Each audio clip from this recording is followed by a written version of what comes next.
Olá, meus irmãos. Saúdo cada um de vocês com a graça e a paz de nosso Senhor Jesus Cristo. Amém?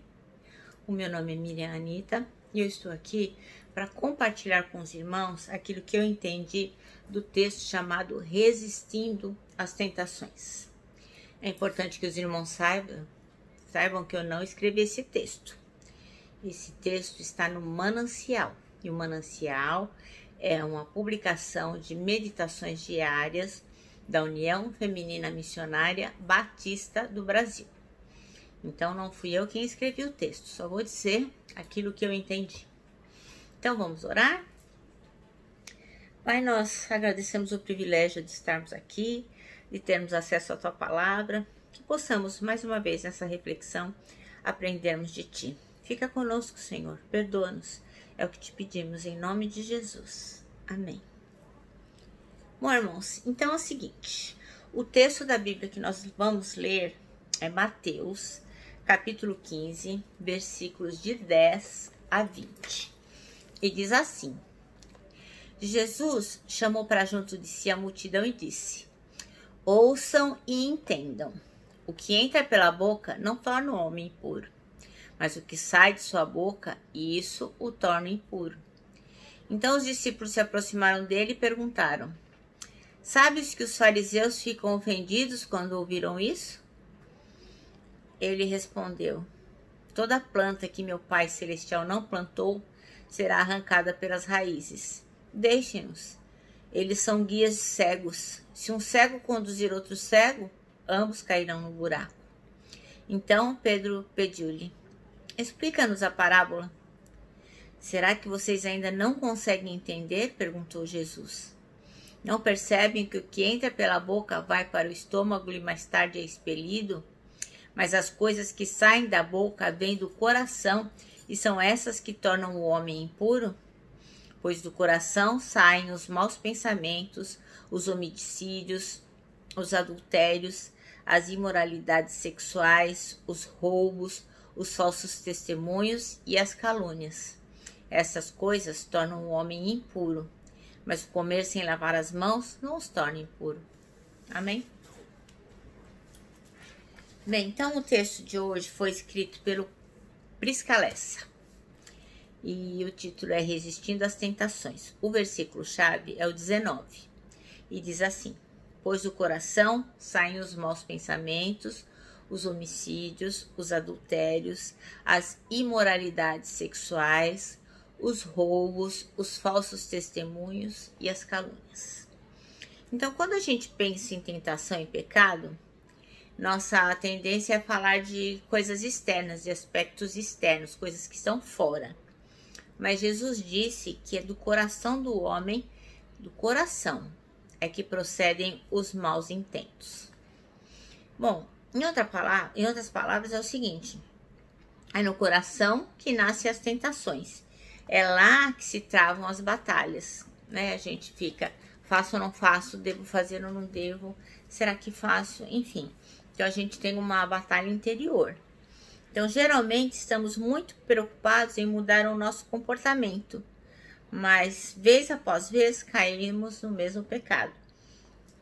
Então, a razão é simples, é que a gente gasta tempo demais limpando o exterior do copo, enquanto o interior continua sujo.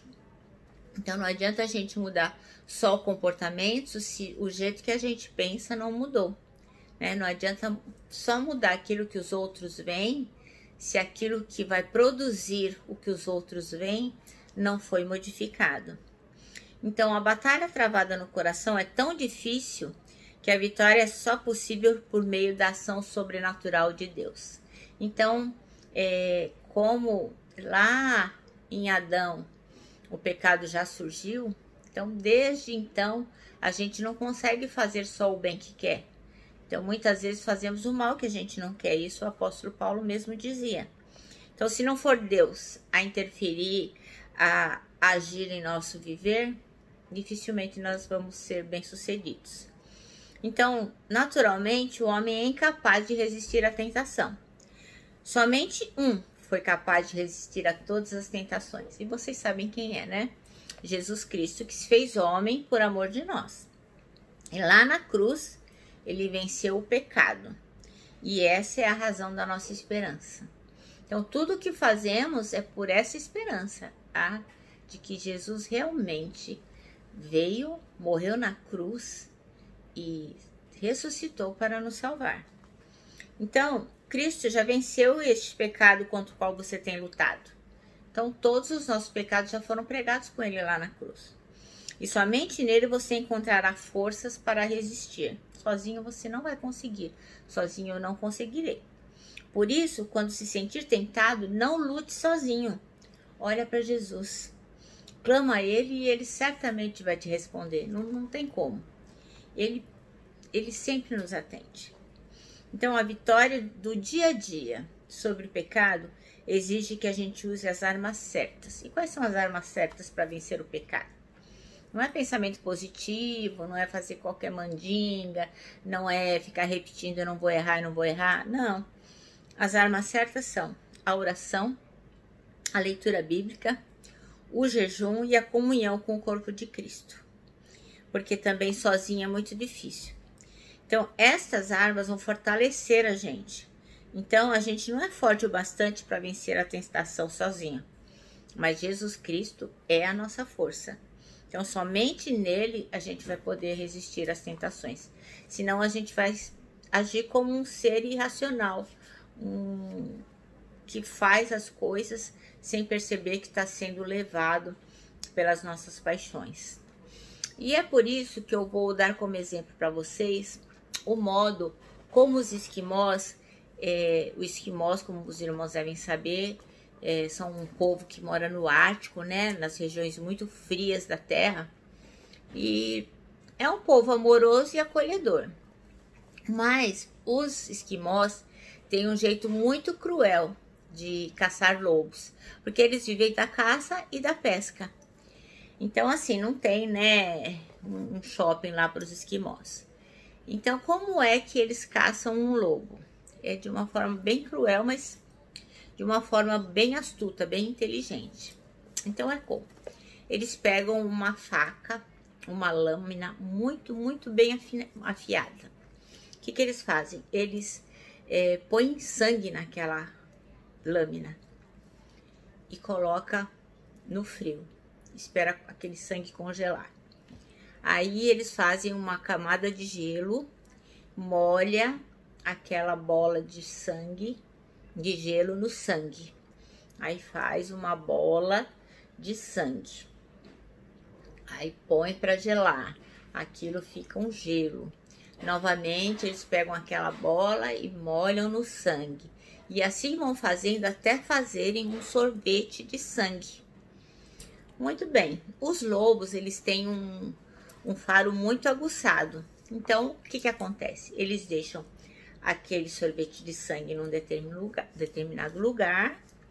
E o lobo, que não sabe que dentro daquele sorvete de sangue existe uma lâmina afiada, vai lambendo aquele sorvete. E ele não vai percebendo. E ele vai lambendo, ele vai lambendo.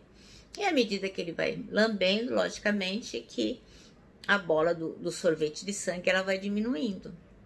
Só que o gelo vai amortecendo a língua do lobo.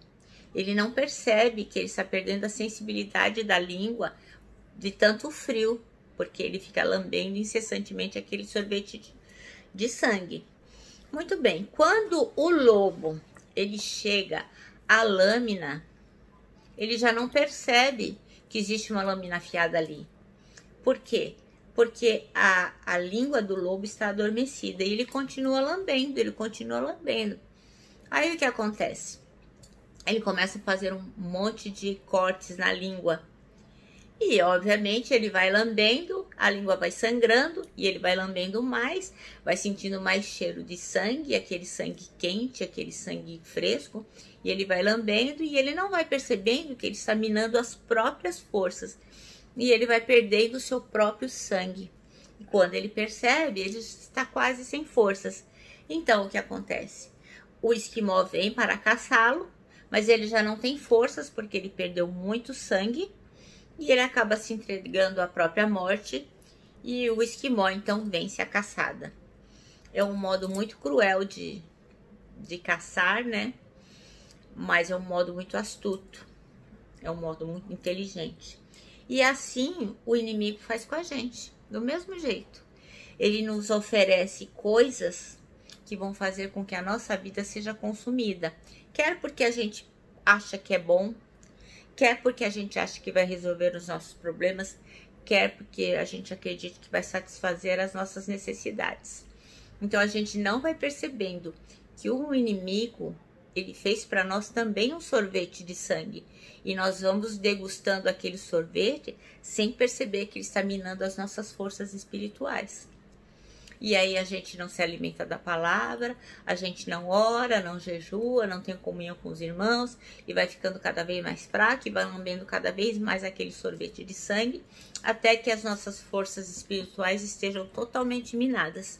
E desnutridos espiritualmente, nós acabamos pecando, porque cedemos à tentação, né? Não fomos percebendo, fomos ficando como o lobo, né, ficou com a língua amortecida, nós também vamos ficando amortecidos.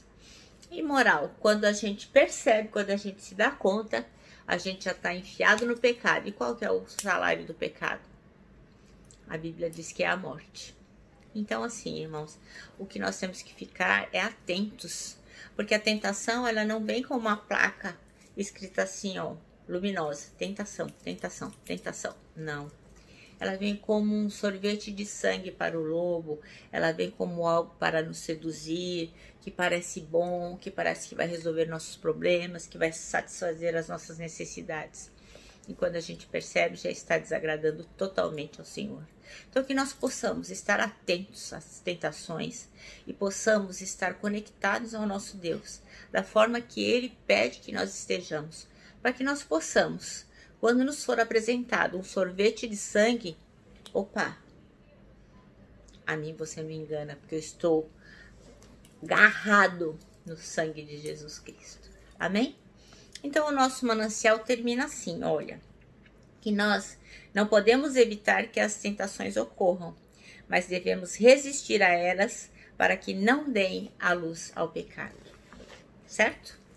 Bom, irmãos, eu me despeço aqui com um abraço fraternal, com o nosso abraço de urso, hoje mais abraçado porque tá frio. E lógico, né? Com a nossa palavra de ordem, que é saudades.